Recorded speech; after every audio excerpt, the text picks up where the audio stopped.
মানসিক রোগের শারীরিক যে উপসর্গগুলো হয় সেগুলো কিভাবে নিয়ন্ত্রণ করবেন সেই বিষয় নিয়ে কথা বলবো। 6টি গুরুত্বপূর্ণ বিষয়, আপনি অবশ্যই এই 6টি একটু প্র্যাকটিস করবেন। প্রথমে একটু বলে নিই যে মানসিক রোগের শারীরিক যে সমস্যা সেটা আবার কি। আসলে ব্যাপারটা হলো আমার মন এবং শরীর একে অপরের সাথে সম্পর্কযুক্ত। আমার মনটা যখন খারাপ থাকে শরীরটাও খারাপ থাকে, সুতরাং আমার শরীরের যেমন যত্ন নিব আমার মনটার যত্ন নেওয়া দরকার আছে। এখন এমন যদি হয় যে শারীরিকভাবে আমি খুবই খারাপ থাকছি এবং মানসিকভাবে ভালো থাকছি না, এর কারণ কি আমি হয়তো বা জানি না। এর কারণ হচ্ছে যে আমাদের মনের যে রোগটা সেটা আমার শারীরিক উপসর্গ হিসেবে ধরা দিয়েছে। এখন এর জন্য আপনি কি করতে পারেন, 1 নম্বর হলো মেডিটেশন বা রিল্যাক্সেশন এক্সারসাইজ, গভীর শ্বাস প্রশ্বাসের ব্যায়াম এবং একটা জায়গাটাতে বসে আপনি মেডিটেশন প্র্যাকটিস করতে পারেন। 2 নম্বরে নিয়মিত ব্যায়াম করা, প্রতিদিন অন্তত 30 মিনিট করে হাঁটার যে প্র্যাকটিসটা করা, অথবা বাসাতে আপনি জিম করতে পারেন বা হচ্ছে যে আপনি ইয়োগা যে বাসাতেই করা যায় সেটা করতে পারেন।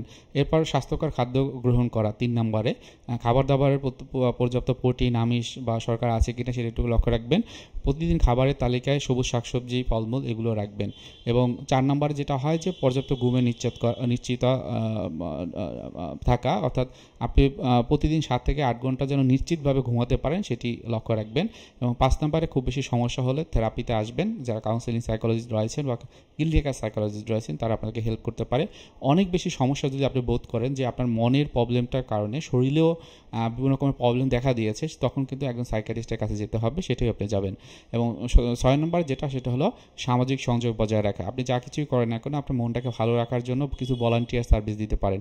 হয়তো আপনারা যে এলাকায় থাকেন সেই এলাকায় যারা ভালো কাজ করে তাদের সাথে যোগাযোগ রাখা, কোনো একটা কাজ হলো সেখানে একটা বা দুটো ভালো কাজ করা বা ভালো কথা বলেও কিন্তু অন্যের কিছু সমস্যায় নিজেকে পার্টিসিপেট করা যায়, কন্ট্রিবিউশন করা যায়। সেই ধরনের বিষয়গুলো একটু খেয়াল রাখবেন এবং সবসময় মনে রাখবেন যে আমার মনটা আমি কেয়ার করব, এবং শরীর যেমন কেয়ার করি মনেরও কেয়ার করার দরকার আছে।